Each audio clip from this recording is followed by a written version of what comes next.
procès de Boualem Sansal, accusé d'atteinte à l'unité territoriale.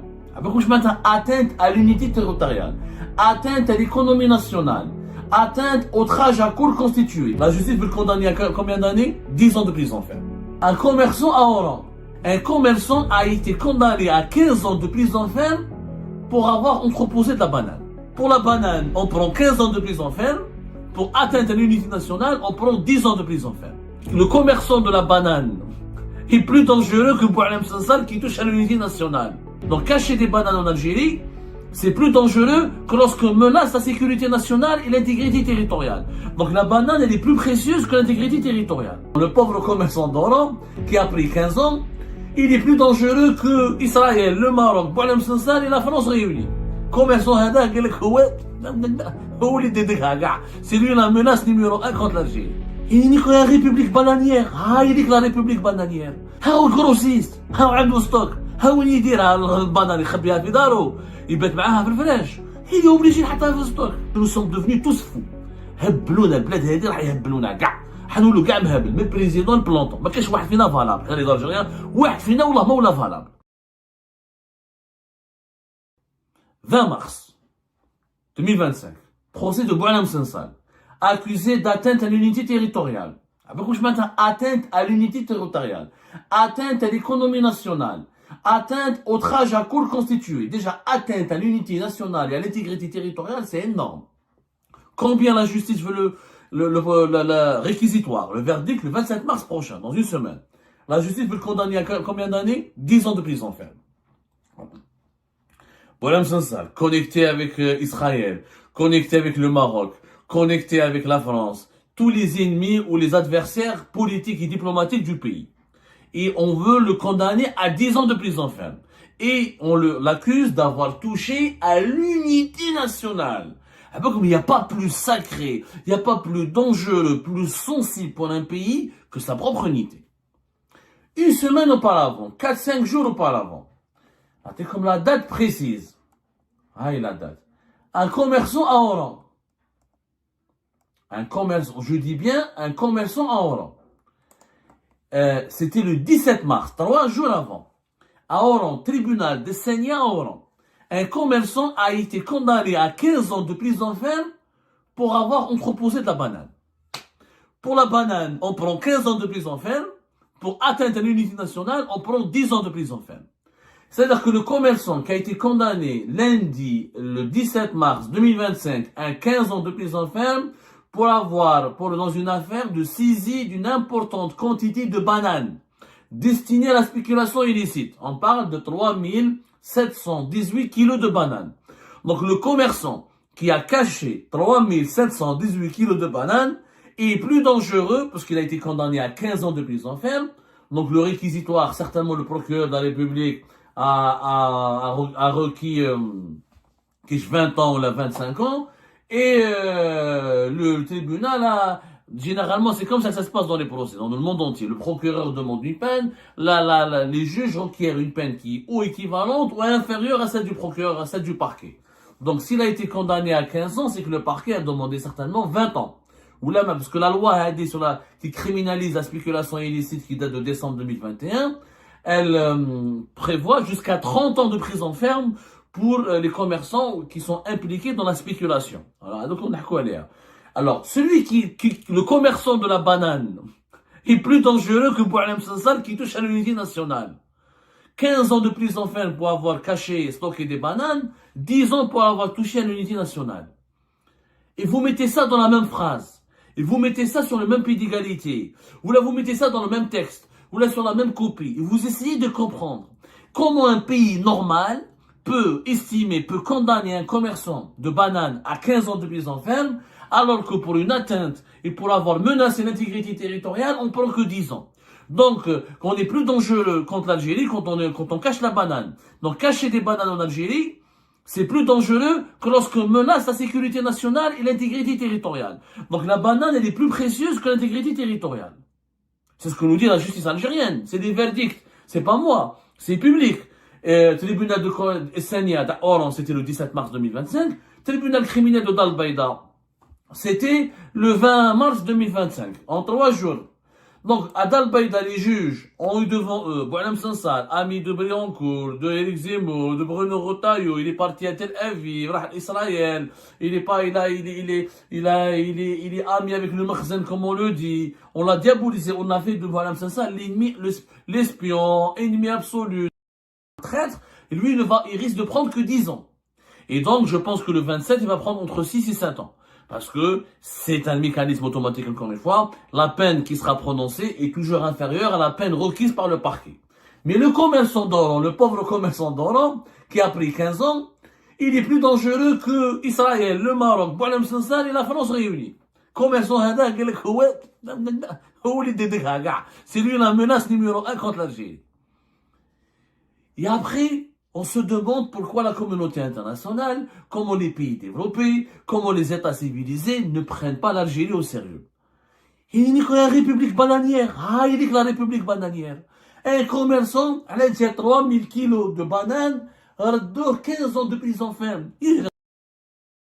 Bon, ça, moi j'ai dit 15 ans. Celui qui a été accusé de trahison et de menace, celui qui a accusé d'avoir mis en cause l'unité nationale n'a pas pris 15 ans. Et celui qui a caché les bananes pendant 15 ans. Mais comment voulez-vous qu'on se dise après que l'Algérie est un pays normal? C'est pas un pays normal. L'affaire du commerçant, c'est quoi? Le monsieur, ils ont fait une perquisition c'est un grossiste, les services de sécurité, les services de la répression des fraudes de la direction des commerces, ils ont trouvé qu'il a caché 3718 kg. Bon, un grossiste qui cache, c'est un peu évident. Je ne connais pas de grossiste qui n'a pas de stock. Donnez-moi un grossiste, commerçant dans le monde entier, à Djibouti, même Bangladesh, jusqu'au Costa Rica. Est-ce que vous connaissez un commerçant grossiste qui n'a pas de stock? Fahmouni Yanes. Wallahuma inni sa'im. Est-ce qu'il y a un commerçant qui n'a pas de stock? Est-ce qu'on peut faire du commerce de gros si on n'a pas où stocker ses produits? Le stock, l'entrepôt est consubstantiel et l'élément, la condition sine qua non. Et je m'arrête, qu'est-ce commerce de gros, la stock? ما نعرفش انايا وكي راني غلط علموني بالك راني غلط راني صايم هبلت ولا ما نعرفش هاو الكروسيست هاو عنده ستوك هاو وين يديرها البانان يخبيها في دارو يبات معاها في الفراش هي اوبليجي يحطها في ستوك صابوا عنده 3718 اوكي imaginons moi je suis grossiste j'ai un stock je stocke ma banane il y a les gendarmes qui arrivent avec la direction de la répression des fraudes et la direction du commerce et qui luttent les inspecteurs de la direction du commerce qui surveillent les marchés. Ça, vous avez la banane. Taf, je suis accusé. Quelle tu fais de la spéculation. Et là, la banane, c'est parce que tu veux pas la mettre sur le marché, tu es complice, tu veux provoquer, tu caches de la banane pour provoquer justement l'augmentation de ses prix sur les marchés nationaux. Yanes, attendez, j'ai un stock. Si la banane elle est stockée, ça veut pas dire que je suis pas en train de la vendre. Si elle est stockée, c'est qu'elle ne s'est pas vendue. Quel est l'intérêt d'un commerçant d'occuper son stock et de saturer son stock et de ne pas vendre ses produits? Et quel est l'intérêt d'un commerçant d'augmenter ou de ne pas vendre de la banane alors que la banane elle est déjà chère? En Algérie déjà ça fait depuis le début du Ramadan la banane elle vaut 70,000. لحقت même 80,000. La banane لحقت même 80,000. Elle a dépassé les 800 dinars. Donc pourquoi voulez-vous que le commerçant laisse sa banane pourrir dans son stock? يعني هذا مريض مهبول هذا. يعني honnêtement, soyons rationnels. يعني juste, soyons rationnels. Oublions les théories du complot, les fake news. Oublions la psychologie complexée et diabolique de l'Algérien. Parce que nous sommes devenus tous fous. هبلونا البلاد هذه راح يهبلونا كاع. حنولوا كاع مهبل من بريزيدون بلونطون. ما كاينش واحد فينا فالابل. غير الالجيريان واحد فينا والله ما ولا فالابل. كاين ناس خمم. انا راني كوميرسون.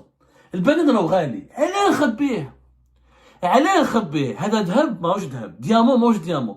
Les unités de stockage, à un moment donné, je risque des coupures d'électricité. سقام l'électricité غالية. بالك يخمج لي. بالك كش ما يصرالي. بالك les bananes c'est pas un fruit qui peut se conserver des mois et des mois. Donc s'il est stocké, c'est que c'est normal qu'il soit stocké. C'est un grossiste. Il est obligé d'avoir des stocks pour stocker ses produits. Stocker un produit, c'est pas de la spéculation. La spéculation illicite, ça veut dire quoi spéculation illicite?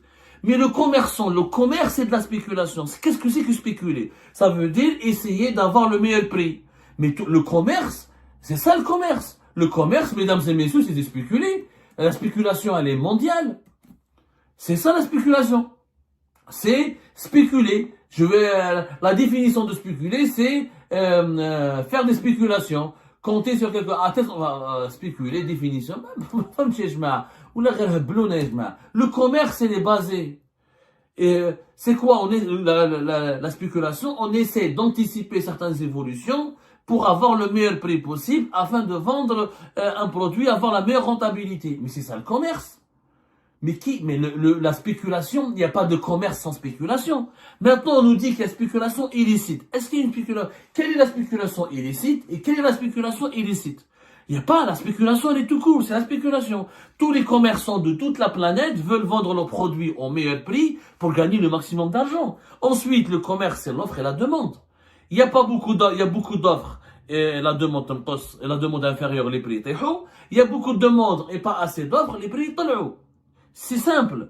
Mais comment on peut dire que les commerçants algériens cachent des millions ou des dizaines de quintaux ou de tonnes de bananes pour manipuler l'offre et la demande? Il faudra des infrastructures d'entreposage énormes, ce que nous n'avons pas. Il faudra une complicité avérée entre tous les commerçants de la banane. Ce qui est impossible à mettre en place parce qu'ils n'ont pas les mêmes intérêts, ils font pas les mêmes chiffres d'affaires, ils font pas les mêmes revenus. Il est impossible dans un marché grand et ouvert que les acteurs de même marché s'entendent.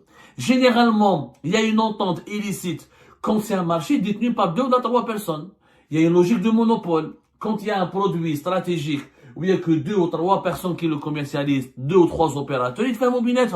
Mais le commerce des bananes, n'importe qui peut vendre des bananes. Les grossistes, il y en a des dizaines, j'imagine, en Algérie. Les importateurs, ils ont révélé. Alors, l'État algérien, maintenant, s'en prend aux importateurs. Après les grossistes, qui vont sanctionner 53 importateurs. 53 importateurs, ils ont fait quoi? Ils ont manqué à leur engagement vis-à-vis de l'État en matière d'importation. Quels sont ces engagements? Si la banane, encore une fois, elle est chère sur le marché mondial, il va la vendre, il y a le coût de la logistique, etc. Il va répercuter, c'est du commerce. En réalité, on est en train de se venger, d'incarcérer, de mettre en prison des commerçants pour maquiller l'échec politique économique du pays. Il y a une gouvernance économique catastrophique. Et on trouve des boucs émissaires, c'est les importateurs et les commerçants. À chaque fois qu'il y a un problème d'un produit qui est cher en Algérie, c'est la faute aux importateurs et aux commerçants. La preuve. Regardez la banane. Je vous donne une émission. L'émission d'Algérie part le 11 avril 2023. Ça fait 2 ans. Nous sommes en mars 2025. Le 11 avril 2023. Une économie bananière dans une république couscoussière. Nous avons diffusé pour parler en ramadan de l'année 2023, il y a de cela 2 ans. Déjà, la banane était chère, elle était entre 800 et 500 dinars le kilo. En 2023, le même problème. Le même problème s'est posé en 2023 avec les bananes. En 2024, pendant le ramadan 2024, le même problème. Chaque ramadan, la banane, elle est chère. Et chaque année, c'est les spéculateurs. Chaque année, c'est les importateurs. Chaque année, c'est les commerçants. Ça veut dire quoi? Ça veut dire que l'État algérien est faible. Ça veut dire que tout le monde a la couche doula. Ça veut dire que tout le monde a la couche liqa. Ça veut dire que tout le monde, vous êtes un torchon. Vous n'êtes pas un État. Et là, chaque année, les commerçants sont plus forts que l'État. Il y a un lobby économique, un lobby d'affaires plus fort que l'État. C'est grave. Il n'y a rien. C'est le même problème. Allez voir le 11 avril 2023, un banane disponible, la spéculation, les prix. En réalité, le problème, il est connu depuis 3 ans. Ce sont les restrictions aux importations. L'Algérie restreint, elle donne les licences d'importation au compte-gouttes. Pour obtenir ces licences, il faut beaucoup d'argent, beaucoup de chipa, beaucoup de corruption, mais en plus des procédures bureaucratiques importantes. Le temps d'obtenir ces licences d'importation, le temps ensuite de faire les domiciliations bancaires, le temps de marchander avec les banques et de satisfaire les exigences des banques, le temps d'importer des bananes, parce que les bananes, on les ramène ou de l'Afrique australe ou de l'Amérique latine, notamment de l'Amérique centrale, Costa Rica et l'Équateur. Donc, il y a des frais de logistique, la chute de la valeur du dinar, l'augmentation de la valeur des devises et les restrictions. En diminuant les volumes d'importation, avec une demande de plus en plus importante, les prix augmentent. C'est simple. C'est l'échec d'une politique. C'est une politique économique publique catastrophique.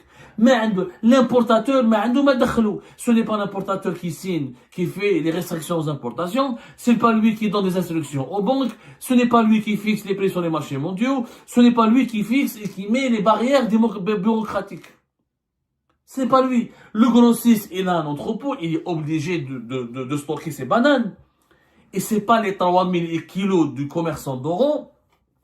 يعني l'Orani هذا مسكين الوهراني هذا كيخبى 3000 كيلو على جالو طلقت في البلاد.